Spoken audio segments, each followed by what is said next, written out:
এই হোলি উৎসব আজকে বীরভূম জেলার সদাইপুর থানা তার পার্শ্ববর্তী যে আদিবাসী গ্রাম সদাইপুর আদিবাসী গ্রাম সেই অঞ্চলে অগ্রগতি রাষ্ট্রের একটি সান্ধ্যকালীন স্কুল আছে।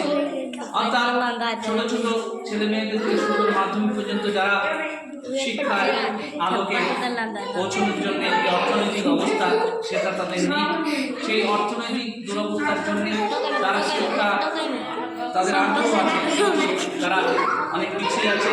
সেই পিছিয়ে পড়া আদিবাসী অধ্যুষিত অঞ্চলে আমি প্রচেষ্টা চালিয়ে যাচ্ছি যাতে ছোট ছোট ছেলে মেয়েদের আগামী দিনে এই দেশের ভবিষ্যৎ হিসেবে গড়তে পারি।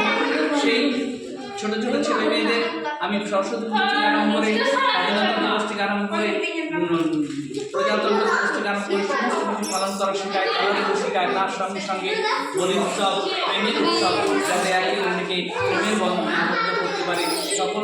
সবাই সকলকে ভালোবাসা জানায়, মনের মিলন হয়।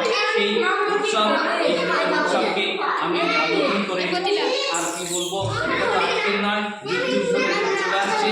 তাই সেই উৎসবকে রাধাকৃষ্ণকে সেই তার যে প্রেমের বার্তা সকলের কাছে পৌঁছে দেওয়ার চেষ্টা করছি এবং সকলেই সকলকে ভালোবাসো। এই শিশু জানে আস্তে আস্তে প্রত্যেকের প্রতি ভালোবাসা আনন্দিত থাকে, সারা জীবনটাই সকলকে ভালোবাসে, নিজেদের জীবনটাকে সুন্দর করে গড়ে তুলতে পারে। শিক্ষা দীক্ষা ভালোবাসা প্রেম সমস্ত কিছু। তাই এই প্রেমের যে হোলি, সেই প্রেমের হোলি আজকে মহা উৎসব পালন করছি।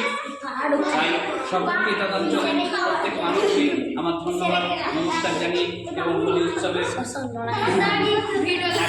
হোলি জানিয়ে সকলকে শেষ করছি। এখন আমাদের হোলি উৎসব শুরু হবে।